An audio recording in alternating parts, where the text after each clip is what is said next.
Hello friends, welcome back to physics classes. Myself Ravikant Sharma. पढ़ाई कर रहे हो रेगुलर, कंटिन्यू अपनी पढ़ाई जारी रखो। लॉकडाउन जल्दी ख़त्म होगा, ये उम्मीद कर सकते हैं अपन। और आगे ऊपर वाले को छोड़ देते हैं, जो होगा ऊपर वाला देख रहे हैं। तो आगे चलते हैं अपन। अपना जो टॉपिक चल रहा था उसी को आगे चलाते हैं। जो इलेक्ट्रिक फील्ड मैंने स्टार्ट किया था इलेक्ट्रोस्टैटिक में, जो यूनिट थी इलेक्ट्रोस्टैटिक अपनी 7 मार्क्स यार, अकॉर्डिंग टू आरबीएससी। ये जो सीबीएसई सिलेबस है उसके अकॉर्डिंग में सेम दोनों को कंबाइन करके मैं चल रहा हूँ। तो पहले जो अपना चल रहा था कि जो इलेक्ट्रिक फील्ड है उसमें अपन ने कल जो है इलेक्ट्रिक फील्ड इंटेंसिटी की डेफिनेशन पढ़ी थी। इलेक्ट्रिक फील्ड इंटेंसिटी की डेफिनेशन क्या पढ़ी थी कि पर यूनिट चार्ज पे अदर चार्ज जो उसके इलेक्ट्रिक फील्ड में जो फोर्स लगाता है उसे क्या बोलते हैं, electric field intensity. E vector is equal to F vector upon में क्यू नॉट। अब यहाँ पे जो यूनिट जो लिखी थी उसको क्या लिखा था अपन ने, न्यूटन पर कुलाम। न्यूटन पर कुलाम। अब इसको वोल्ट में यदि रिप्रेजेंट करना चाहे, इलेक्ट्रिक फील्ड इंटेंसिटी का यूनिट जो है वोल्ट में यदि मेजर करना चाहे तो देखो एक फॉर्मूला होता है, ये मेन फॉर्मूला होता है, क्या होता है इलेक्ट्रिक फील्ड इंटेंसिटी का, E vector is equal to F vector upon में क्यू वे। यहाँ पे इलेक्ट्रिक फील्ड इंटेंसिटी फोर्स दोनों वेक्टर क्वांटिटी और चार्ज क्या है, एक स्केलर क्वांटिटी है, ध्यान रखना ये चीज। तो इसके एक यूनिट तो क्या है न्यूटन पर कूलम। सेकेंड जो यूनिट होती है वो एक रिलेशन होता है electric field intensity, electric potential and length, यानी बेसिक डिस्टेंस आर में एक रिलेशन होता है। तो यहाँ पे क्या कर सकते हैं, इलेक्ट्रिक फील्ड इंटेंसिटी को एक और की यूनिट क्या हो जाएगी इसकी, is equal to V upon में आर। तो यहाँ पे वी को किसमें मेजर करते हैं, वोल्ट और पर मीटर। यानी जो इलेक्ट्रिक फील्ड इंटेंसिटी की न्यूटन पर कूलम उसके साथ एक और यूनिट क्या लिखोगे, वोल्ट पर मीटर हो जाएगी। ठीक है, तो ये भी याद रखना कि जो इलेक्ट्रिक फील्ड इंटेंसिटी उसकी यूनिट क्या है, वोल्ट पर मीटर या फिर न्यूटन पर कूलम में भी उसको मेजर कर सकते हैं। उसके बाद में अपन ने देखा था electric field intensity due to point charge. Point charge के कारण जो इलेक्ट्रिक फील्ड इंटेंसिटी का जो फॉर्मूला आया था पॉइंट चार्ज के कारण वो कितना हो गया था, के क्यू अपॉन में स्मॉल आर स्क्वायर इंटू में आर के। ये वेक्टर फॉर्म में, इस वेक्टर फॉर्म में इसको क्या लिख सकते हैं, के को क्या लिख सकते हैं, 1/4πε0 क्यू अपॉन में स्मॉल आर स्क्वायर। यानी ये जो इलेक्ट्रिक फील्ड इंटेंसिटी है, कोई भी यदि पॉइंट चार्ज है उसे स्मॉल आर डिस्टेंस पे जो इलेक्ट्रिक फील्ड इंटेंसिटी का फॉर्मूला ये वाला काम में लेंगे। ठीक है, यहाँ तक अपन ने देख लिया था न्यूमेरिकल्स भी कितने से रिलेटेड। अब उससे आगे चलते हैं इलेक्ट्रिक फील्ड लाइंस क्या होंगे, इलेक्ट्रिक फील्ड लाइंस।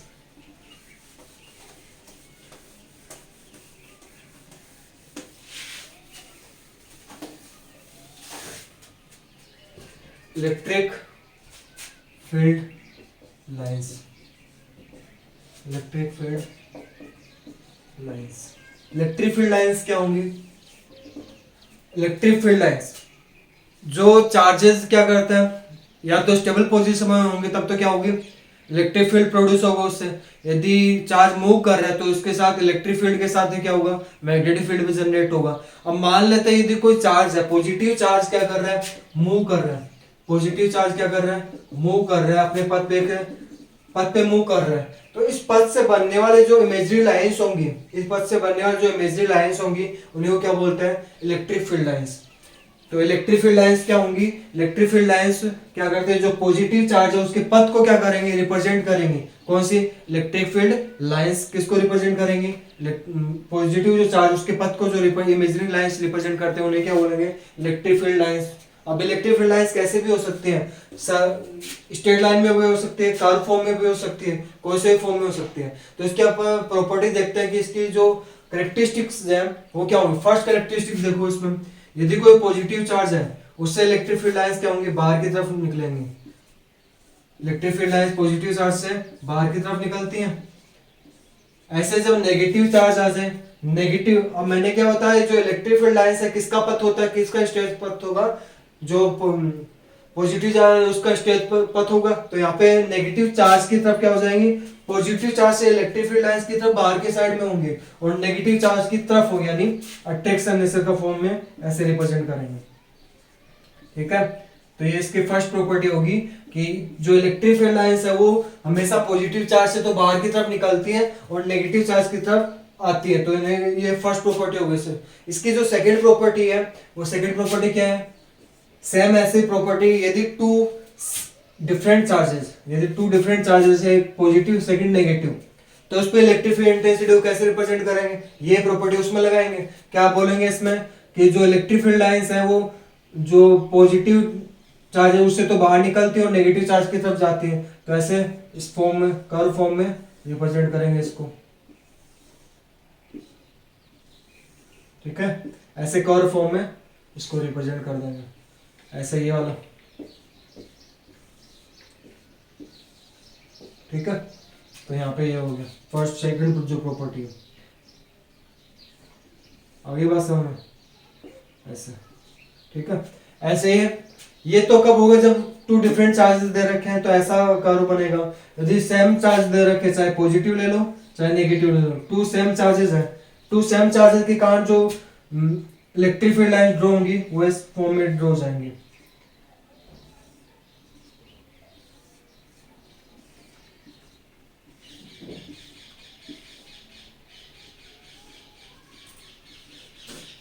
ऐसे ही इस साइड से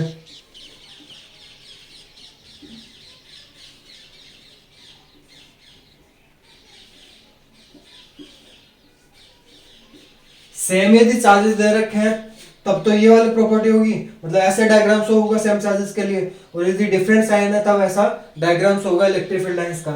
ये तो था पॉजिटिव चार्जेस के लिए। ऐसे जब नेगेटिव चार्ज, सेम चार्जेस दे रखे हैं, नेगेटिव, इधर भी क्या दे रखा है नेगेटिव, इसमें क्या हो रहा था, electric field lines positive charge से बाहर की तरफ निकल रही थी, बट इसमें क्या हो जाएगा, नेगेटिव चार्ज की तरफ क्या होंगी, अट्रैक्ट होंगी, नेगेटिव चार्ज की तरफ अट्रैक्ट हो जाएंगी, यानी डायरेक्शन जो है उसके अपोजिट होगी।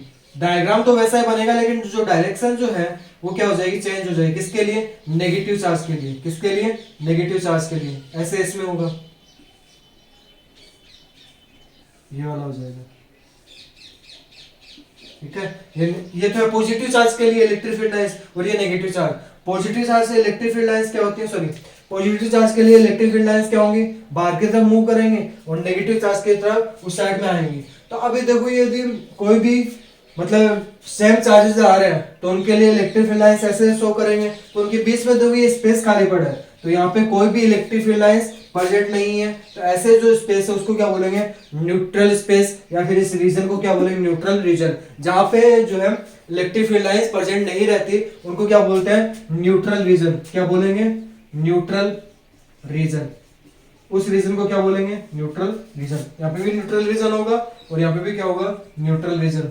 जहाँ पे कोई भी चार्ज प्रेजेंट नहीं रहता उसे क्या बोलते हैं, न्यूट्रल बोलते हैं। जैसे न्यूट्रॉन है, न्यूट्रॉन पे कोई चार्ज प्रेजेंट नहीं है तो उसको न्यूट्रल बोलते हैं, उस पर कोई चार्ज प्रेजेंट नहीं रहने का।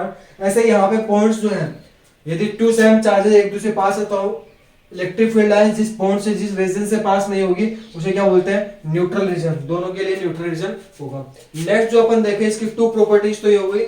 नेक्स्ट जो प्रॉपर्टी है वो क्या होगी, अब यहाँ पे मैंने जब इलेक्ट्रिक फील्ड इंटेंसिटी जब डेफिनेशन बताई थी तो उसमें डायरेक्शन बताई थी कि इलेक्ट्रिक फील्ड इंटेंसिटी डायरेक्शन किस साइड में होती है, कैसे होती है।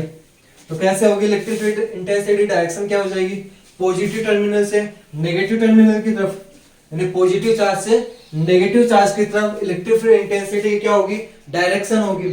तो यहाँ पे जो थर्ड प्रॉपर्टी उसी में बेस्ड है, जो इलेक्ट्रिक फील्ड लाइंस है, इलेक्ट्रिक फील्ड लाइंस का एवरी पॉइंट किसको रिप्रेजेंट कर रहा है, यानी इलेक्ट्रिक फील्ड लाइंस है किसका पथ है, पॉजिटिव चार्ज का पथ है। पॉजिटिव चार्ज का यदि पथ है तो इसका एवरी पॉइंट जो है वो किसको रिप्रेजेंट कर रहे हैं, यानी इस पे जो टेंजेंट ड्रॉ करेंगे, इस पे जब टेंजेंट ड्रॉ करेंगे सभी जो टेंजेंट्स है वो किसको रिप्रेजेंट करेंगे, इलेक्ट्रिक फील्ड इंटेंसिटी डायरेक्शन को रिप्रेजेंट करेंगे। किसको रिप्रेजेंट करेंगे, इलेक्ट्रिक फील्ड इंटेंसिटी डायरेक्शन को रिप्रेजेंट करेंगे। कौन रिप्रेजेंट करेगा, जो इलेक्ट्रिक फील्ड लाइंस है उसका एवरी पॉइंट जो है वो किसकी डायरेक्शन को रिप्रेजेंट करेगा, इलेक्ट्रिक फील्ड इंटेंसिटी की डायरेक्शन को रिप्रेजेंट करेगा। तो यहाँ पे ये हो गया।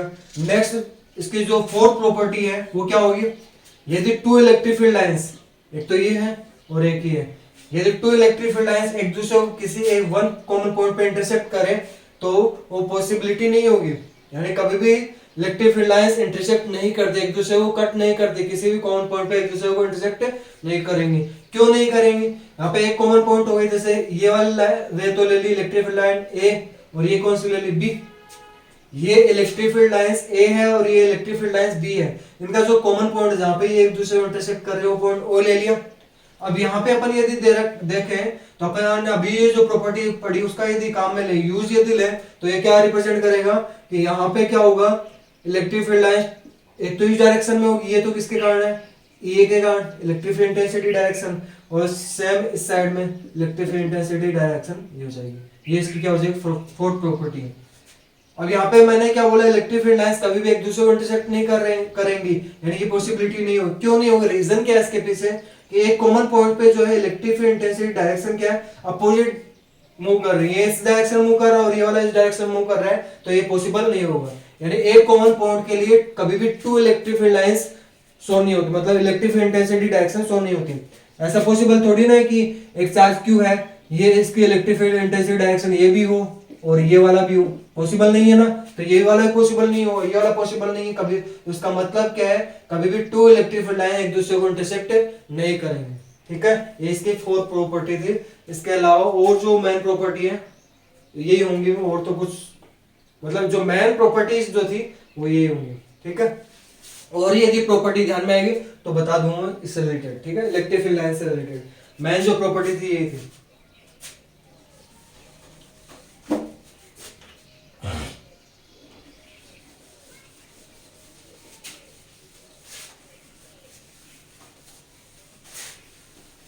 नेक्स्ट यदि देखें अपन, नेक्स्ट जो टॉपिक आपका वो है इलेक्ट्रिक फ्लक्स।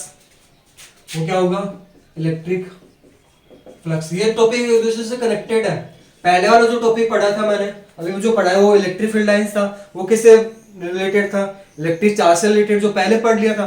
अब इलेक्ट्रिक फील्ड लाइंस पढ़ा है तो उसी से रिलेटेड है इलेक्ट्रिक फ्लक्स। अब इलेक्ट्रिक फ्लक्स क्या होता है, यदि इसकी थ्योरेटिकल डेफिनेशन देखें, कोई भी यदि सरफेस है उसके परपेंडिकुलर जो इलेक्ट्रिक फील्ड लाइंस पास होंगे उन्हें क्या बोलते हैं, number of electric field lines, उसे क्या बोलेंगे, इलेक्ट्रिक फ्लक्स। यानी कोई भी सरफेस ले ली मैंने, कोई भी सरफेस है उससे परपेंडिकुलर पास होने वाले जो इलेक्ट्रिक फील्ड लाइंस का जो नंबर है उसे क्या बोलेंगे, इलेक्ट्रिक फ्लक्स। ये तो इसकी थ्योरेटिकल डेफिनेशन है। यहाँ पे इलेक्ट्रिक फ्लक्स कितना होगा, कितना हो जाएगा, 4 हो जाएगा, क्योंकि इलेक्ट्रिक फील्ड लाइंस कितने पासेस हो रही हैं, 4 पासेस हो रही है, उसे क्या बोलेंगे, इलेक्ट्रिक फ्लक्स। इसकी थ्योरेटिकल डेफिनेशन है। अब मैथमेटिकल डेफिनेशन यदि फाइंड आउट करें, मैथमेटिकल डेफिनेशन यदि करें, इलेक्ट्रिक फ्लक्स को रिप्रेजेंट जो किससे रिप्रेजेंट करते हैं, फाई से। किससे रिप्रेजेंट करेंगे, फाई से। फाई इलेक्ट्रिक है, ई से रिप्रेजेंट करें, क्योंकि अपन मैग्नेटिक फ्लक्स भी पढ़ेंगे तो मैग्नेटिक फ्लक्स में क्या हो जाएगा, फाई बी हो जाएगा, और इलेक्ट्रिक फ्लक्स है तो फाई ई हो जाएगा यहाँ पे। ठीक है, ये तो इसकी थ्योरेटिकल डेफिनेशन। थ्योरेटिकल डेफिनेशन क्या बताया मैंने, यदि कोई भी सरफेस है, उस सरफेस का जो सरफेस है उसके परपेंडिकुलर जो सरफेस के परपेंडिकुलर जो इलेक्ट्रिक फील्ड लाइंस पास होंगी किसी भी सरफेस से, उसे क्या बोलेंगे, इलेक्ट्रिक फ्लक्स बोलेंगे। ठीक है, इलेक्ट्रिक फ्लक्स बोलेंगे। अब यदि देखें, मान लिया कोई सरफेस है, उसका एक small element area delta S ले लिया। कितना ले लिया, small element area delta S. ये जो एरिया उस पे जो चार्ज है वो कितना है, डेल्टा क्यू। अब यदि चार्ज प्रेजेंट है तो इलेक्ट्रिक फील्ड इंटेंसिटी होगी इसकी कुछ, तो इलेक्ट्रिक फील्ड इंटेंसिटी इस डायरेक्शन में ले ली, ई वेक्टर। अब हमेशा ध्यान रखना, यदि कोई भी सरफेस है उसके लिए इलेक्ट्रिक फील्ड इंटेंसिटी की वैल्यू क्या रहती है, कांस्टेंट रहती है। कंप्लीट सरफेस के लिए ले लो चाहे कोई स्मॉल एलिमेंट के ले लो, इलेक्ट्रिक फील्ड इंटेंसिटी क्या रहेगी, कांस्टेंट ई वेक्टर रहेगी, डेल्टा एस वेक्टर। अब यहाँ पे देखो इसका जो एरिया एलिमेंट है, एरिया जो है वो इस डायरेक्शन शो कर रहा है। हमेशा ध्यान रखना, कोई भी सरफेस है उसका एरिया हमेशा उसके परपेंडिकुलर रिप्रेजेंट करता है। अभी काम में आएगी ये चीज, अभी जो बोल रहा हूँ वो आगे टॉपिक्स जो हैं दे रखे हैं उनमें काम में आएगी। क्या काम में आएगी, जो सरफेस एरिया है, सरफेस एरिया हमेशा क्या होता है, जो सरफेस अपन ले रहे हैं उस सरफेस का हमेशा परपेंडिकुलर लेनी है। ठीक है, तो यहाँ पे क्या होगा, डेल्टा एस वेक्टर ये हो गया। इन दोनों के बीच का एंगल कितना मान लिया, थीटा। इन दोनों के बीच का एंगल कितना माना, थीटा है। कोई सरफेस लिए उसका एक small element area delta S ले लिया, तो इससे रिलेटेड जो इलेक्ट्रिक फ्लक्स होगा, इससे रिलेटेड इलेक्ट्रिक फ्लक्स को यदि डिफाइन करेंगे तो कैसे डिफाइन करते हैं, ई delta S cos theta. Delta S cos theta क्यों है, इन दोनों के सेम डायरेक्शन में यदि करें, इसके कंपोनेंट्स यदि करें, डेल्टा एस के कंपोनेंट्स यदि करें तो थीटा के साथ हमेशा क्या आता है, कोस आता है, और इसके परपेंडिकुलर क्या आएगा, साइन आएगा। तो ई और डेल्टा एस कोस थीटा दोनों को प्रोटेक्ट, वो क्या हो जाएगा, डेल्टा फाई। अभी जो थ्योरेटिकल डेफिनेशन पढ़ी थी उसी के अकॉर्डिंग यदि देखें तो क्या बोला था, कोई भी यदि सरफेस उसके परपेंडिकुलर जाने वाला जो कितना जो इलेक्ट्रिक फील्ड लाइंस है उसे क्या बोलते हैं, इलेक्ट्रिक फ्लक्स। तो इस डायरेक्शन में क्या, एक तो E electric field intensity, second delta S cos theta. हमेशा ध्यान रखना, यदि कोई वेक्टर क्वांटिटी है उसके जब कंपोनेंट्स करते हैं, जैसे ए वेक्टर है इसके कंपोनेंट्स करते हैं, जो थीटा के साथ आएगा वो तो क्या आ जाएगा ए वेक्टर कोस थीटा, और उसके जब परपेंडिकुलर कंपोनेंट्स देखेंगे तो वो क्या आएगा ए वेक्टर साइन थीटा। ये सभी चीजें बेसिक्स है, यदि आप लोगों को नहीं पता तो साथ साथ में बता रहा हूँ, क्योंकि आगे जो टॉपिक्स पढ़ेंगे सभी में ये काम आएगा, वहां पे भी बता दूंगा, लेकिन यहाँ पे ध्यान से देख लोगे तो आगे जो टॉपिक पढ़ाऊंगा उसमें इजी वे में आपको समझ में आ जाएगा। तो यहाँ पे क्या होगा, डेल्टा एस कोस थीटा होगा, delta phi is equal to E delta S cos theta. ये मैथमेटिकल फॉर्म में किसकी डेफिनेशन होगी, इलेक्ट्रिक फ्लक्स की। अब इसको वेक्टर फॉर्म में यदि रिप्रेजेंट करें तो delta phi is equal to कितना हो जाएगा, E vector dot delta S vector. ये क्या हो गया, वेक्टर फॉर्म में इलेक्ट्रिक फ्लक्स हो गया, वेक्टर फॉर्म में इलेक्ट्रिक फ्लक्स। ठीक है, अब यहाँ पे देखो ये तो इलेक्ट्रिक फील्ड इंटेंसिटी कौन सी क्वांटिटी, वेक्टर क्वांटिटी, और जो सरफेस एरिया वो भी कौन सी क्वांटिटी है, वेक्टर क्वांटिटी है। तो अपन को पता है यदि टू वेक्टर क्वांटिटी उनका जब डॉट प्रोडक्ट करवाते तो कौन सी क्वांटिटी आती है, स्केलर क्वांटिटी। यानी जो इलेक्ट्रिक फ्लक्स है वो कौन सी क्वांटिटी है, स्केलर क्वांटिटी है। कौन सी क्वांटिटी है, स्केलर क्वांटिटी। तो ये ध्यान रखना, जो इलेक्ट्रिक फ्लक्स है, कई बार एयरफोर्स वगैरह में छोटे छोटे क्वेश्चन पूछ लेते हैं, तो ध्यान रखना इलेक्ट्रिक फ्लक्स है वो कौन सी क्वांटिटी होगी, स्केलर क्वांटिटी होगी।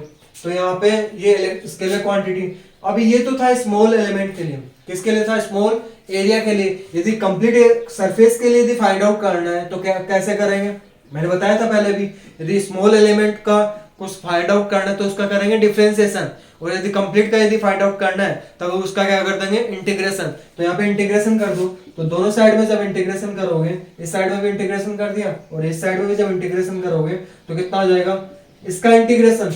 ये डिफरेंशिएशन के लिए काम में आता है, डेल्टा जो डिफरेंशिएशन के लिए काम में आता है, डिफरेंशिएशन का इंटीग्रेशन कर रहे हो। डिफरेंशिएशन और इंटीग्रेशन दोनों एक दूसरे को क्या होता है, अपोजिट होता है, तो एक दूसरे को क्या कर देंगे, कैंसिल आउट कर देंगे, यानी बचेगा क्या, ई vector dot delta S vector. यदि जो सरफेस अपन ने ली है क्लोज्ड ली है तो क्या हो जाएगा, क्लोज इंटीग्रेशन हो जाएगा। तो 5 इज इक्वल टू, एक फॉर्मूला ये आगे काम में आएगा, अभी गाउस लॉ में भी काम में आएगा, जो अभी गाउस लॉ नेक्स्ट टॉपिक उसको जब पढ़ेंगे तो ये फॉर्मूला काम में आएगा।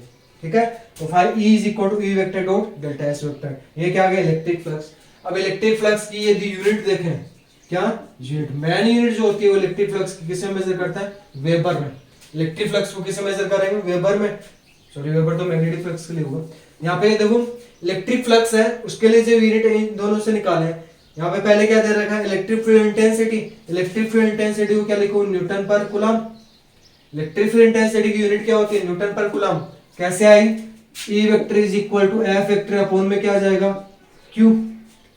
ई वेक्टर क्या है, इलेक्ट्रिक फील्ड इंटेंसिटी, एफ क्या है, फोर्स, क्यू क्या है, चार्ज। जो फोर्स की यूनिट क्या होती है, न्यूटन, चार्ज की यूनिट क्या होती है, कूलम, तो न्यूटन पर कूलम। सेकंड क्या दे रखा है, मल्टीप्लाई में क्या दे रखा है, मीटर।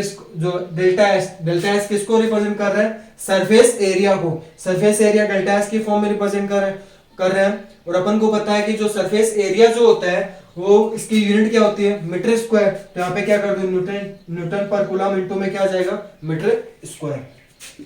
इसको जब ये तो हो गया एक यूनिट। सेकेंड जो यूनिट है वोल्ट की फॉर्म में यदि देखें तो वोल्ट की फॉर्म में मैंने क्या बताया था, यानी वोल्टेज की फॉर्म में इलेक्ट्रिक पोटेंशियल और इलेक्ट्रिक फील्ड इंटेंसिटी दोनों में जो रिलेशन होता है वो क्या होता है, E is equal to V upon में आर, यानी वोल्ट पर मीटर, वोल्ट पर मीटर। यानी जो सेकेंड जो इसके डायमेंशन यूनिट जो होगी वो क्या हो जाएगी, E की जगह, यानी इलेक्ट्रिक फील्ड इंटेंसिटी की एक और यूनिट क्या होती है, वोल्ट पर मीटर इंटू मीटर स्क्वायर होगा, इंटू मीटर स्क्वायर। यानी क्या बचेगा अपने पास, मीटर से metre cancel, volt into metre क्या हो जाएगा, एक और यूनिट होगी इसकी, किसकी, इलेक्ट्रिक फ्लक्स की एक और जो यूनिट होगी वो क्या हो जाएगी, वोल्ट इंटू मीटर। अब यदि ये निकाल लिया तो इसकी डायमेंशन भी निकाल सकते हैं, डायमेंशन भी निकाल सकते हैं। आपकी नीट और जो आईआईटी वगैरह में तो ये यूनिट डायमेंशन नहीं पूछे जाते, लेकिन जो आपकी एयरफोर्स है की एग्जाम लगती है, नेवी के एग्जाम लगती है, और जो नॉर्मल जो एग्जाम लगती है उनमें यूनिट डायमेंशन पूछ ली जाती है।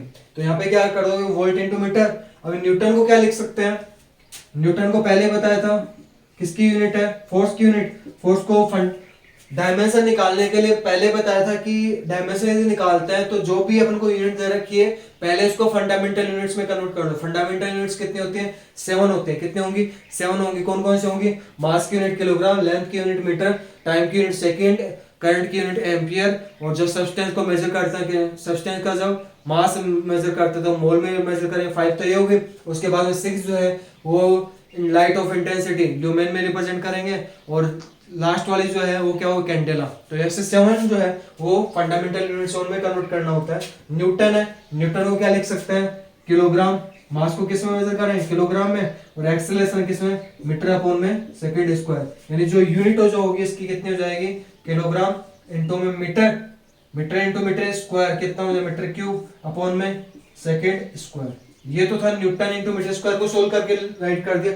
कूलाम है, कूलाम फंडामेंटल यूनिट नहीं है। अभी जो 7 फंडामेंटल यूनिट्स बताए उनमें कूलाम नहीं था, तो कूलाम को कन्वर्ट करना पड़ेगा। कैसे कन्वर्ट करेंगे, कूलाम किससे रिलेटेड है, करंट्स, इलेक्ट्रिक करंट्स है। तो इलेक्ट्रिक करंट को क्या लिखेंगे, I is equal to q upon में टी। तो यानी Q इज इक्वल टू क्या आ जाएगा, I इंटू में टी, यानी एम्पियर इंटू में कितना आ जाएगा, सेकंड, एम्पियर इंटू में कितना आ जाएगा, सेकंड। तो यहाँ पे जब लिखेंगे इसको तो क्या आ जाएगा, एम्पियर इंटू सेकंड लिखा है, कूलाम को एम्पियर इंटू सेकंड, तो सेकंड यानी सेकंड का क्यूब। अब इसकी डायमेंशन लिख सकते हो, क्या हो जाएगा डायमेंशन, एम एल टी, और ए की फॉर्म में होती है डायमेंशन। सबसे पहले जो है मास, मास की यूनिट क्या है, किलोग्राम, किलोग्राम की पावर कितनी है, 1, एम की पावर भी कितनी है, 1। सेकंड लेंथ, लेंथ को कैसे मेजर करते हैं, मीटर में, मीटर की पावर कितनी है, 3, तो यहाँ पे भी कितना है, 3। थर्ड टाइम, टाइम की यूनिट कितने थे, सेकंड, सेकंड की पावर कितने हैं, 3, तो ऊपर जाके माइनस का 3। नेक्स्ट वाला जो एम्पियर, एम्पियर की यूनिट यहाँ पे पावर कितनी दे रहे, 1, न्यूमरेटर में जाके -1, तो इसके डायमेंशन हो किसके, इलेक्ट्रिक फ्लक्स के। इलेक्ट्रिक फ्लक्स की यूनिट एक तो क्या होती है, न्यूटन पर coulomb into metre square, second क्या होती है, वोल्ट इनटू मीटर, इसकी यूनिट होती है। नेक्स्ट देखो, ये इसका इलेक्ट्रिक फ्लक्स का एक चीज ध्यान रखना है, मैक्सिमम इलेक्ट्रिक फ्लक्स निकालना है। यानी फाई, अपन जो नॉर्मल फॉर्मूला काम में लेंगे, phi is equal to E delta S cos theta. अब यदि इलेक्ट्रिक फ्लक्स को मैक्सिमम करना, मैक्सिमम कब होगा, जब क्या हो जाए, जो सरफेस एरिया है मैक्सिमम करना है, तो यहाँ पे मैक्सिमम वैल्यू कैसे गेन कर सकते हैं, ये दोनों तो वैल्यू चेंज हो सकते हैं। कोस थीटा मैक्सिमम करना है, कोस थीटा मैक्सिमम कब होता है, कोस थीटा मैक्सिमम वैल्यू कितनी होती है, वैसे तो वेरी जो करता है, कोस थीटा की जो वैल्यू होती है वो -1 टू +1 होती है। तो इसके अकॉर्डिंग यदि देखें, कोस पाई पे इसकी वैल्यू -1 होगी और 0 पे 1 होगी, यानी जो मैक्सिमम वैल्यू होती है वो किस पे, 1 पे। थीटा इज इक्वल टू, यदि 0 डिग्री रख दें, कोस 0 यानी 5 is equal to E delta S cos 0 degree. अब कोस 0 डिग्री रख रहे हैं, कोस 0 डिग्री रख रहे हैं, कोस 0 डिग्री की वैल्यू पता अपन को कितनी होती है, 1। तो यहाँ पे यदि 1 रखें तो जो इलेक्ट्रिक फ्लक्स है उसकी जो मैक्सिमम वैल्यू है वो कितनी हो जाएगी, ई डेल्टा एस। ये मैक्सिमम वैल्यू कब आएगी, जब थीटा क्या हो जाए, 0। इसका मतलब क्या है, डेल्टा एस है, डेल्टा ये थीटा इज इक्वल टू 0। इसका मतलब क्या होगा, जो इलेक्ट्रिक फील्ड इंटेंसिटी और जो एरिया एलिमेंट अपन ने लिया, स्मॉल एरिया एलिमेंट लिया, दोनों क्या होंगे, एक ही डायरेक्शन में होंगे, एक ही डायरेक्शन में, यानी ई वेक्टर भी इस डायरेक्शन में और डेल्टा एस वेक्टर भी इसी डायरेक्शन, दोनों सेम डायरेक्शन में हो, तब इलेक्ट्रिक फ्लक्स क्या होता है, मैक्सिमम होता है। क्या होगा, इलेक्ट्रिक फ्लक्स क्या हो जाएगा, मैक्सिमम हो जाएगा। अब इससे आगे देखें, ये हो गया इलेक्ट्रिक फ्लक्स आपका। नेक्स्ट जो है इलेक्ट्रिक फील्ड इंटेंसिटी, यदि किसी सरफेस से निकालनी है, कोई भी यदि सरफेस दे रखी है, कैसी भी सरफेस है, उससे यदि इलेक्ट्रिक फील्ड इंटेंसिटी निकालनी है, तब अपन एक लो काम में लेते हैं। वो कौन सा लो होगा, गाउस लो। गाउस ने एक लो दिया था इलेक्ट्रिक फील्ड इंटेंसिटी, यानी इलेक्ट्रिक फ्लक्स निकालने के लिए। पहले इलेक्ट्रिक फ्लक्स निकालेंगे, उसी का से क्या आ जाएगा, इलेक्ट्रिक फील्ड इंटेंसिटी आ जाएगी। तो पहले गाउस लो देखते हैं।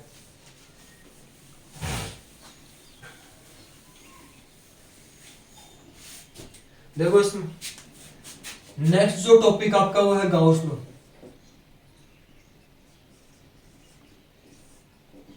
गाउस लो क्या होगा, क्या करना है गाउस लो में, गाउस ने क्या बताया है, गाउस ने क्या बताया, यदि कोई भी क्लोज्ड सरफेस है, कोई भी क्लोज्ड सरफेस है, उससे रिलेटेड जो टोटल जो इलेक्ट्रिक फ्लक्स होगा, टोटल जो इलेक्ट्रिक फ्लक्स होगा वो जो होगा वो उससे रिलेटेड, उस सरफेस, उस क्लोज्ड सरफेस में रिलेटेड जितना भी टोटल चार्ज है उसका कितने टाइम्स हो जाएगा, 1/ε0 टाइम्स हो जाएगा।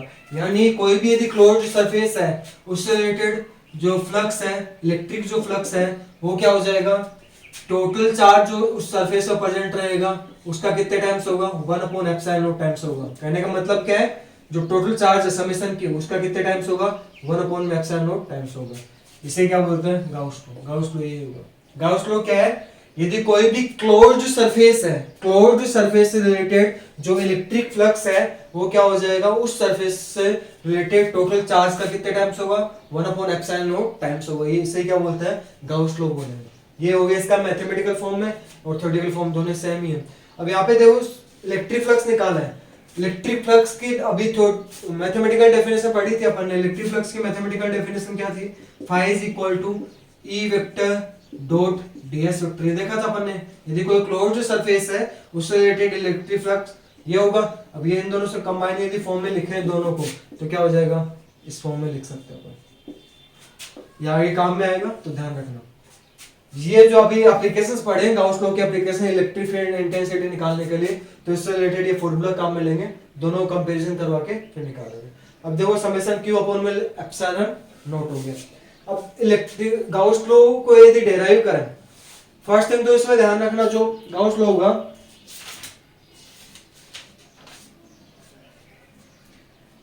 गाउस लॉ होगा हमेशा क्या होगा, इनवर्स, जहां पे इनवर्स स्क्वायर लॉ लग रहा है उसी फोर्सेस के लिए गाउस लॉ काम में लेंगे, वहीं पे गाउस लॉ काम में लेंगे। एक और चीज ध्यान रखना, यदि कोई भी क्लोज्ड सरफेस है, कोई भी क्लोज्ड सरफेस है उसके अंदर यदि चार्ज जीरो है तो रिलेटेड फाई भी क्या हो जाएगा, जीरो हो जाएगा। क्यों हो जाएगा, अब चार्ज ही जीरो आ रहा है क्लोज्ड सरफेस से, चार्ज की वजह से जीरो, तो इलेक्ट्रिक फ्लक्स क्या हो जाएगा, जीरो हो जाएगा। बट ये इलेक्ट्रिक इंटेंसिटी जरूरी नहीं है, ये चार्ज जीरो हो तो इलेक्ट्रिक इंटेंसिटी भी जीरो, ये जरूरी नहीं है क्लोज्ड सरफेस के लिए, ठीक है। यानी ये जीरो हो भी सकता है, ये जो है इलेक्ट्रिक फ्लक्स इसके अंदर और बाहर अलग अलग होगा, जीरो हो भी सकता है इलेक्ट्रिक फील्ड इंटेंसिटी। अब इसको डेराइव करते हैं, गाउस लॉ का डेरिवेशन करते हैं, ये आया कहां से, तो यहां से देखो अपन को ये प्रूव करना है, delta phi is equal to summation q upon में एप्सिलॉन नॉट, ये प्रूव करना है। तो इसके लिए मान ले क्लोज्ड सरफेस है, कोई ऐसे भी सरफेस मान लेते हैं क्लोज्ड सरफेस, ठीक है। इस क्लोज्ड सरफेस में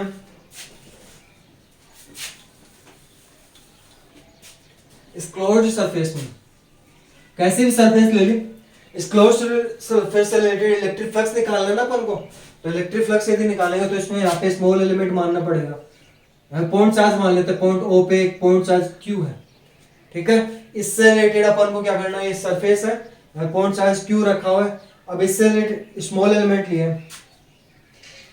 यहाँ पे चार्ज लिया क्यू, तो अपन को क्या करना है, इससे रिलेटेड इलेक्ट्रिक फ्लक्स निकालना है। तो इलेक्ट्रिक फ्लक्स के डेफिनेशन यदि लगाएं, ये वाला लगा दें, इसको क्या लिखेंगे, यहाँ पे एक स्मॉल एलिमेंट एरिया ले लिया डेल्टा एस, कितना लिया डेल्टा एस, और ये जो डेल्टा क्यू चार्ज इस पे प्रेजेंट है। तो इसके कारण यदि अपन निकालेंगे तो इस पॉइंट चार्ज के कारण यहाँ पे यदि इलेक्ट्रिक फील्ड इंटेंसिटी निकालें, क्यों निकाल रहे हैं, क्योंकि अपने पास जो फॉर्मूला होगा किसका, इलेक्ट्रिक फ्लक्स का, वो क्या हो जाएगा, E delta S cos theta. अपन को क्या चाहिए, इलेक्ट्रिक फील्ड इंटेंसिटी चाहिए, इलेक्ट्रिक फील्ड इंटेंसिटी एरिया कितना दे रखा है डेल्टा एस। अब इससे इलेक्ट्रिक इंटेंसिटी यदि निकालनी है तो ये पॉइंट चार्ज इसके कारण स्मॉल आर डिस्टेंस पे यदि इलेक्ट्रिक फील्ड इंटेंसिटी निकालेंगे तो कितनी हो जाएगी, डेल्टा एस इसी डायरेक्शन में, और ई वेक्टर जो इसी डायरेक्शन में हो जाएगा, या फिर थीटा डेल्टा एस वेक्टर इस डायरेक्शन में ले लेते हैं अपन, डेल्टा एस वेक्टर और ई वेक्टर इस डायरेक्शन में, दोनों के बीच का एंगल कितना ले लिया, थीटा ले लिया इसके अकॉर्डिंग। तो यहाँ पे अपन को क्या करना है, पॉइंट चार्ज क्यू है, उसके कारण इस पे जो है स्मॉल आर डिस्टेंस पे जो इलेक्ट्रिक इंटेंसिटी है वो कितनी हो जाएगी, ए वेक्टर इज इक्वल टू कितना हो जाएगा, 1/4 पाई एप्सिलॉन नॉट क्यू अपॉन में आर स्क्वायर, या फिर सीधा लिखे के क्यू अपॉन में आर स्क्वायर, इनटू में क्या आ जाएगा आर के, वेक्टर फॉर्म में, ठीक है। तो यहाँ पे यदि ये वैल्यू रखेंगे तो कितना आ जाएगा, जो इलेक्ट्रिक फ्लक्स है वो कितना आ जाएगा,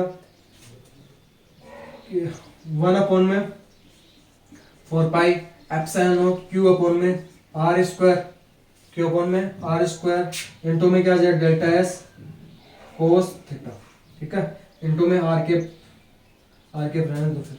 तो यहाँ पे phi is equal to constant क्या है उसको बाहर ले आए तो क्या हो जाएगा, क्यू अपॉन में 4 pi epsilon naught, q upon में 4 पाई एप्सिलॉन नॉट, और अंदर क्या बचेगा अपने पास, अब delta S cos theta upon में क्या हो जाएगा are square.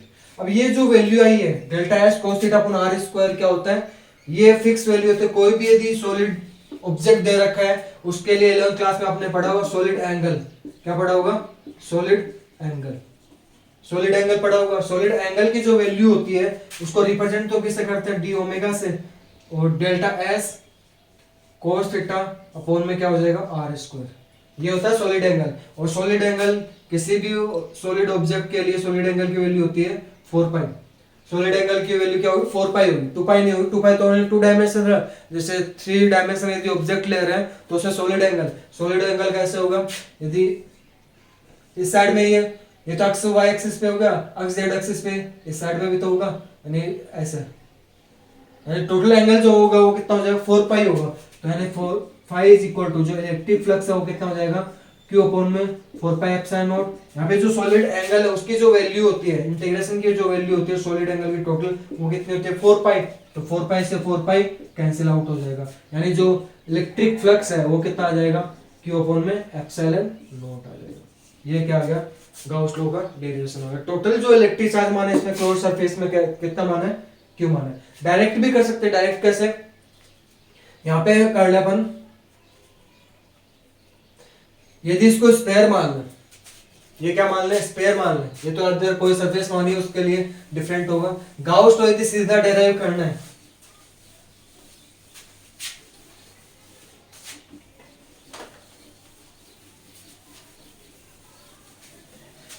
Gauss law second जो मेथड है उसको यदि सोल्व करें तो एक और मेथड बता देता हूं कि ये जो स्पेयर है, स्पेयर से रिलेटेड गाउस लॉ को डेराइव करना। मान लिया इस पर टोटल चार्ज कितना दे रखा है, क्यू दे रखा है, कितना दे रखा है, क्यू दे रखा है। तो सबसे पहले क्या निकालेंगे, इसमें फाई इलेक्ट्रिक फ्लक्स निकालेंगे, क्या होता है, E D S cos theta.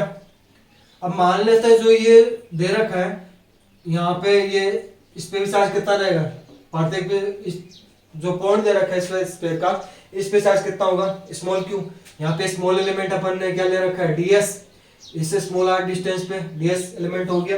अब इन दोनों के बीच का जो एंगल है, इलेक्ट्रिक फील्ड इंटेंसिटी, अब स्पेयर के लिए क्या होता है, एरिया एलिमेंट और ए वेक्टर दोनों के बीच का एंगल जो होता है वो कितना होता है, 0 डिग्री होता है। थीटा की वैल्यू कितनी होती है, 0 डिग्री।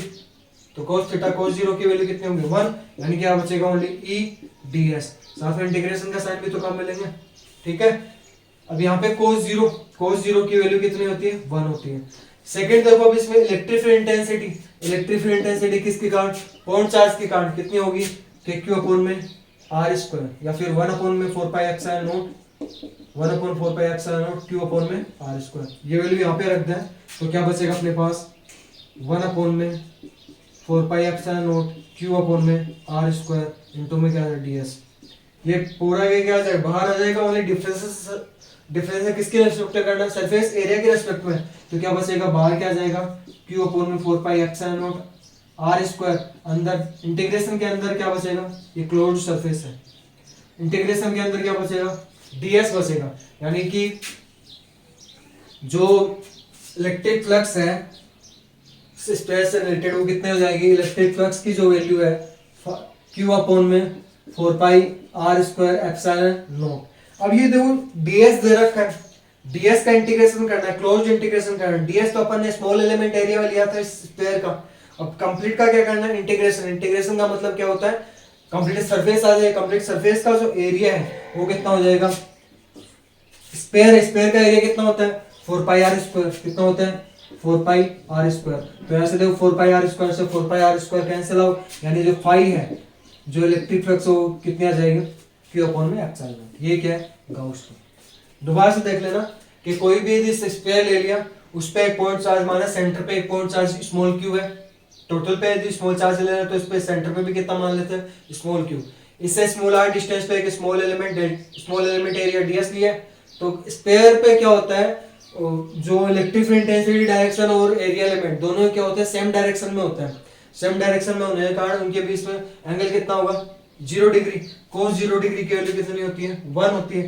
तो यहाँ पे क्या रखें, E की जो वैल्यू होगी, इलेक्ट्रिक फील्ड इंटेंसिटी की जो वैल्यू होगी वो क्या होती है, ड्यू टू पॉइंट चार्ज, के क्यू अपॉन में r square, 1 upon 4 pi epsilon naught q upon में स्मॉल आर स्क्वायर इनटू में क्या हो जाएगा, डीएस।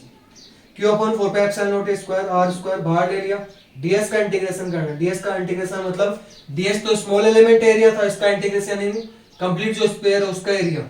स्पेयर का एरिया पता है अपन को कितना होता है, 4 पाई स्मॉल आर स्क्वायर, ठीक है, स्मॉल आर स्क्वायर। यानी कि बचेगा क्या अपने पास, न्यूमरेटर में तो क्या बचा है, क्यू बचा है, डिनोमिनेटर में क्या बचा है, एप्सिलॉन नॉट। ये तो है गाउस लॉ। गाउस लॉ क्या था, यदि कोई भी क्लोज सरफेस है उससे रिलेटेड इलेक्ट्रिक फ्लक्स जो होता है वो टोटल चार्ज का कितना होता है, 1/एप्सिलॉन नॉट टाइम्स होता है। ठीक है, ये आपका गाउस लॉ है। इससे रिलेटेड एक एग्जांपल देते हैं। एग्जांपल देखो, कोई क्लोज हेमिस्फीयर दे रखा है, हेमिस्फीयर है और इस पे ये यूनिफॉर्म इलेक्ट्रिक फील्ड में रखा हुआ है। यूनिफॉर्म इलेक्ट्रिक फील्ड का मतलब क्या है, मैं बताता हूँ। एक और जो प्रॉपर्टी रह गई थी इलेक्ट्रिक फील्ड लाइंस की, इलेक्ट्रिक फील्ड लाइंस की जो क्या प्रॉपर्टी, एक प्रॉपर्टी रह गई थी, क्या प्रॉपर्टी रही थी,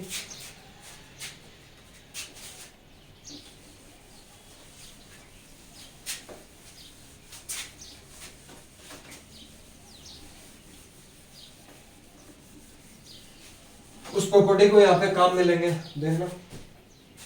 एक प्रॉपर्टी तो क्या रही थी कि जो अपन ने पॉजिटिव चार्ज के लिए इलेक्ट्रिक फील्ड लाइंस जब ड्रॉ कर रहे थे, बना रहे थे, तब उसमें क्या हो रहा था कि चार्ज के पास में इलेक्ट्रिक फील्ड लाइंस क्या रहती है, पास पास में क्लोज रहती है। चार्ज के पास में जो इलेक्ट्रिक फील्ड लाइंस रहेंगी पास पास में क्लोज रहेंगी। ऐसे नेगेटिव चार्ज के लिए देखें तो जो इलेक्ट्रिक फील्ड लाइंस इसकी तरफ आ रही थी वो भी क्या थी, उनके बीच की डिस्टेंस भी क्या थी, कम थी। तो इसका मतलब क्या है, जो भी चार्ज होते हैं वहां पे इलेक्ट्रिक फील्ड लाइंस क्या होती है, मतलब इलेक्ट्रिक फील्ड लाइंस ज्यादा होती है, मतलब उनके बीच की डिस्टेंस कम होती है, तो वहां पे इलेक्ट्रिक फील्ड इंटेंसिटी भी क्या होगी, ज्यादा होगी। और जैसे जैसे दूर जाता है वहां पे इलेक्ट्रिक फील्ड इंटेंसिटी क्या होगी, डिक्रीज होती जाएगी। जैसे अपन ने electric field intensity due to point charge भी पढ़ा था, E इज इक्वल टू क्या हो गया था, K के ऊपर में R²। जैसे जैसे डिस्टेंस इंक्रीज होगी, ये यदि इंक्रीज हो रही तो इलेक्ट्रिक फील्ड इंटेंसिटी क्या होगी, डिक्रीज होगी। जब दूर जा रहे हैं तो वहां पे इलेक्ट्रिक फील्ड इंटेंसिटी क्या होगी, कम होगी। क्यों होगी, क्योंकि यहाँ पे दूर जाने पे इलेक्ट्रिक फील्ड लाइंस के बीच की डिस्टेंस क्या हो रही है, कम, ज्यादा हो रही है। डिस्टेंस यदि ज्यादा हो तो इलेक्ट्रिक फील्ड लाइंस भी क्या होगी, कम हो जाएगी। इलेक्ट्रिक फील्ड लाइंस यदि कम हो रही है तो इलेक्ट्रिक फील्ड इंटेंसिटी की वैल्यू भी क्या होगी, कम होगी।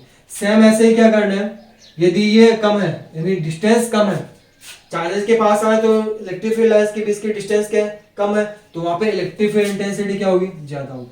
ठीक है, अब यूनिफॉर्म इलेक्ट्रिक फील्ड बोला मैंने यहाँ पे, ये जो हेमिस्फीयर है उसको कहां पे रखा अपन ने, यूनिफॉर्म इलेक्ट्रिक फील्ड इंटेंसिटी में रखा है। यूनिफॉर्म इलेक्ट्रिक फील्ड इंटेंसिटी का मतलब क्या है, जो अपन इलेक्ट्रिक फील्ड लाइन ड्रॉ कर रहे हैं इलेक्ट्रिक फील्ड इंटेंसिटी को शो करने के लिए उनकी बीच की डिस्टेंस सेम रहेगी। ये जितनी डिस्टेंस है उतनी डिस्टेंस ये होगी, उतनी डिस्टेंस ये होगी। सभी डिस्टेंस जो है इलेक्ट्रिक फील्ड लाइंस के बीच की डिस्टेंस हमेशा क्या रहेगी, सेम रहेगी।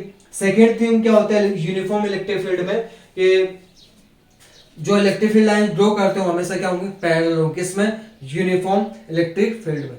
किसमें, यूनिफॉर्म इलेक्ट्रिक फील्ड में। तो यहाँ पे देखो, अब इससे रिलेटेड बोला कि फ्लक्स फाइंड आउट करना है। इस जो हेमिस्फीयर लिया है, हेमिस्फीयर से related electric flux find out करना है। तो कैसे फाइंड आउट करेंगे, देखो कैसे होगा। यहाँ पे फर्स्ट तो देखो, इसमें यदि कंप्लीट हेमिस्फीयर के लिए इलेक्ट्रिक फ्लक्स यदि देखें, इलेक्ट्रिक फ्लक्स यदि इसके अंदर तो कितना हो जाएगा, जीरो। टोटल जो इलेक्ट्रिक फ्लक्स है वो कितना हो, जीरो। क्यों, क्योंकि जो हेमिस्फीयर है उसके अंदर कोई भी चार्ज प्रेजेंट नहीं है। तो चार्ज यदि प्रेजेंट नहीं है तो फाई इज इक्वल टू क्या होता है, क्यू अपॉन में एप्सिलॉन नॉट। और वो यदि चार्ज ही प्रेजेंट नहीं रहेगा तो यहाँ पे इलेक्ट्रिक फ्लक्स भी क्या हो जाएगा, हेमिस्फीयर से रिलेटेड जीरो हो जाएगा। बट ये तो था टोटल जो हेमिस्फीयर है उसके लिए इलेक्ट्रिक फ्लक्स हो जाएगा। यदि कर्व सरफेस, इसमें टू सरफेस दे रखी है, ये टू सरफेस, एक तो क्या है सर्कल फॉर्म में सरफेस है, सेकंड कौन सी है, कर्व सरफेस में। एक तो कौन सी है, कर्व सरफेस में, सेकंड कौन सी है, सर्कुलर सरफेस दे रखी है, प्लेन सर्कुलर सरफेस दे रखी है। कर्व सरफेस और सेकंड क्या ले, सर्कुलर सरफेस ले ली।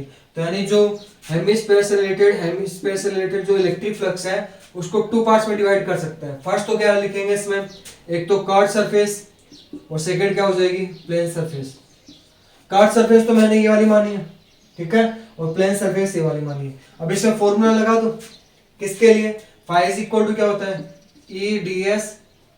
फर्स्ट तो देखो उसमें जो हेमिस्फीयर का कर्व सरफेस है उसके लिए यदि इलेक्ट्रिक फ्लक्स निकालोगे तो एंगल क्या होगा, किस किस का बेस का एंगल, जो कर्व सरफेस है उसका एरिया और इलेक्ट्रिक फील्ड इंटेंसिटी। तो इसमें जब देखेंगे तो कितना हो जाएगा, या फिर प्लेन सरफेस के लिए पहले इनका अलग अलग सेपरेट यदि निकालना है, जैसे कर्व सरफेस के लिए यदि निकालेंगे तो कितना हो जाएगा, कर्व सरफेस के लिए निकाले, प्लेन सरफेस के लिए देखो पहले प्लेन सरफेस कौन सी मानी, जो सर्कुलर फॉर्म में नीचे वाला हेमिस्फीयर का जो नीचे वाला जो पार्ट होता है उसे क्या बोलते हैं, प्लेन सरफेस। तो प्लेन सरफेस के लिए देखें तो इसमें जो एरिया है वो तो क्या है, नीचे परपेंडिकुलर डाउनवर्ड, और जो इलेक्ट्रिक इंटेंसिटी दो इस साइड में दे रखी है, यानी इलेक्ट्रिक इंटेंसिटी जो एरिया एलिमेंट दोनों के बीच का एंगल कितना है, 90 डिग्री। तो यहाँ पे 90 डिग्री काम में ले लेंगे। तो यानी जो प्लेन सरफेस के लिए जो इलेक्ट्रिक फ्लक्स हो वो कितना हो जाए, E D S cos 90 degree. Cos 90 की वैल्यू अपन को पता है, कोस 0 की वैल्यू कितनी होती है, 1 होती है। कोस 90 की वैल्यू कितनी होती है, 0 होती है। कोस 180 डिग्री की जो वैल्यू होगी कितनी, -1 होगी। और कोस 270 डिग्री की वैल्यू कितनी हो जाएगी, 0 हो जाएगी। और कोस 360 डिग्री की वैल्यू अगेन क्या हो जाएगी, 1 हो जाएगी।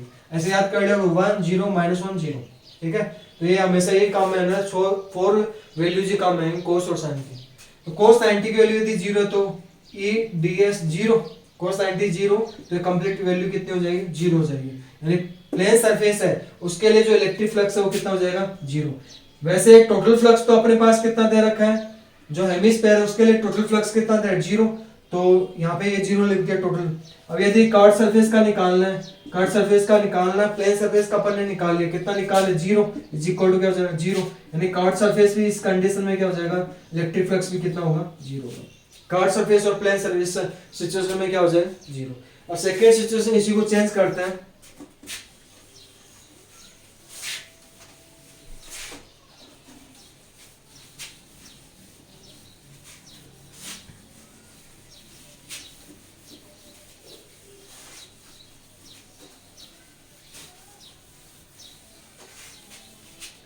सेकेंड इसी को चेंज कर देते हैं। इसी का सेकेंड नंबर है कि जो हेमिस्फीयर जो है, हेमिस्फीयर जो है वो अपन ने कहां पे रख दिया। अभी जो इलेक्ट्रिक फील्ड लाइंस ले रहे थे इसके प्लेन के पैरेलल ले रहे थे, अब क्या करते हैं, इसके परपेंडिकुलर है। जो इलेक्ट्रिक फील्ड लाइंस है वो कहते हैं कि यूनिफॉर्म तो है इलेक्ट्रिक फील्ड लाइंस, बट यहाँ पे क्या है, इसके परपेंडिकुलर है।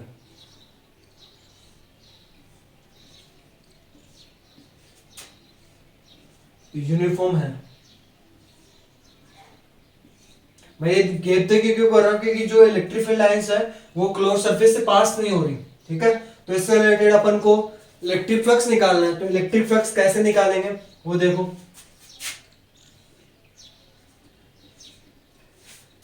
यदि इलेक्ट्रिक फ्लक्स यदि निकालेंगे सरफेस से, क्लोज सरफेस से, तो कैसे निकलेगा, टोटल जो हेमिस्फीयर है उसका तो कितना हो जाएगा, चार्ज कितना है इसमें, 0। इस हेमिस्फीयर के अंदर चार्ज कितना है, 0। तो इलेक्ट्रिक फ्लक्स भी कितना हो, 0 हो जाएगा। बट यदि इसमें 2 सरफेस वही कौन कौन से, एक तो curve surface, second plane surface, total कितना हो, 0। अब इन दोनों का सेपरेट यदि निकालें, देखो कैसा होगा। कर्व सरफेस तो कौन सी है, ये वाली जो सरफेस है हेमिस्फीयर की वो तो कौन सी, कर्व सरफेस होगी। और ये वाली जो है वो कैसे होगी, सर्कुलर सरफेस होगी। अब कर्व सरफेस और प्लेन सरफेस, पहले प्लेन सरफेस के लिए देख ले। प्लेन सरफेस ये वाली कर्व सरफेस का तो अपन निकाल नहीं सकते। क्यों नहीं निकाल सकते, क्योंकि उसका एरिया डिफाइन नहीं कर सकते। कैसे होगा, यदि प्लेन सरफेस के लिए यदि इलेक्ट्रिक फ्लक्स यदि निकाले, किसके लिए, प्लेन सरफेस के लिए निकाल रहे हैं, तो क्या फॉर्मूला बनेगा, E D S cos theta. Cos theta की जो वैल्यू है प्लेन सरफेस के लिए, प्लेन सरफेस यानी सर्कुलर, सर्कुलर का एरिया क्या होगा, नीचे की साइड में। इलेक्ट्रिक फील्ड इंटेंसिटी ऊपर की साइड में, जो एरिया एलिमेंट है वो नीचे की साइड में। दोनों के बीच का एंगल कितने डिग्री का हुआ, 180 डिग्री। तो यहाँ पे क्या लिख दोगे, कोस 180 डिग्री। तो क्या लिख दोगे इसमें, E D S cos 180 degree. Cos 180 degree, cos 0 का अपोजिट साइन के साथ क्या होता है, वैल्यू होती है वो 180 डिग्री। तो कितना हो जाएगा, माइनस का ई डी एस। जो प्लेन सरफेस है इससे रिलेटेड जो इलेक्ट्रिक फ्लक्स हो कितना आ जाएगा, माइनस ई डी एस। तो यहाँ पे रख दो, तो कितना हो जाएगा, जो curve surface minus E D S is equal to कितना हो जाएगा, 0। जो कर्व सरफेस है उससे रिलेटेड जो इलेक्ट्रिक फ्लक्स है वो कितना हो जाएगा, ई डी एस हो जाएगा। तो इससे रिलेटेड ये हो गया। दोबारा से देख लेना, यदि कोई भी हेमिस्फीयर है वो यूनिफॉर्म इलेक्ट्रिक फील्ड में रखा हुआ है, तब वो पूछा है कि इससे related electric flux find out करो। यदि हेमिस्फीयर की बात करें, ओनली हेमिस्फीयर की बात करें, तो इससे रिलेटेड टोटल इलेक्ट्रिक फ्लक्स 0 होगा। क्यों, क्योंकि हेमिस्फीयर्स के अंदर से कोई electric field intensity, electric field lines pass नहीं हो रही। जब इलेक्ट्रिक फील्ड लाइंस पास नहीं हो रही, कोई भी चार्ज प्रेजेंट नहीं रहेगा इसके अंदर, कोई भी चार्ज प्रेजेंट नहीं है। क्यू इज इक्वल टू कितना हो, 0। गाउस लॉ के according q 0 is equal to कितना हो, 0 हो जाएगा। अब यहाँ पे हम देखें टोटल जो इलेक्ट्रिक फ्लक्स है वो हेमिस्फेयर वो तो जीरो हो गया, लेकिन ये जो हेमिस्फेयर है इस पे टू सरफेस है, एक तो कौन सी सरफेस है, कर्व सरफेस है, सेकंड कौन सी है, सर्कुलर सरफेस, जिसको यहाँ पे क्या नाम दे दिया, प्लेन सरफेस नाम दे दिया, इज इक्वल टू क्या हो जाएगा, जीरो। अब प्लेन कर्व सरफेस के लिए तो सेपरेट अपन निकाल नहीं सकते क्योंकि इसका एरिया अपन डिफाइन नहीं कर सकते, डिफरेंट डिफरेंट प्लेसेस इसका एरिया की डायरेक्शन क्या है, डिफरेंस है। बट जो प्लेन सरफेस है उसके लिए अपन इलेक्ट्रिक फ्लक्स अलग से निकाल सकते हैं। कैसे? इलेक्ट्रिक फ्लक्स की डेफिनेशन यहाँ पे काम में लेंगे। इलेक्ट्रिक फ्लक्स की डेफिनेशन क्या होगी, एडीएस कोस 180 डिग्री। कोस 180 डिग्री जो है वो कितनी वैल्यू है, -1 है, तो कितना हो जाएगा, माइनस ई दो ईडीएस। तो यहाँ पे ये रख दिया, यहाँ पे ये रखेंगे। जब प्लेन सरफेस के लिए इलेक्ट्रिक फ्लक्स रखेंगे तो minus E d S is equal to कितना, जीरो, माइनस ई उस साइड जाएगी, प्लस का ई हो जाएगा, तो कितना, ये तो प्लेन सरफेस के लिए माइनस ईडीएस है और कर्व सरफेस के लिए कितना हो जाएगा, ईडीएस। ठीक है, ये इससे रिलेटेड न्यूमेरिकल था गाउस लॉ से। और भी एग्जांपल देखेंगे इसके, जो कि नेक्स्ट जो वीडियो अपलोड करूंगा उसमें बता दूंगा। ठीक है, थैंक यू।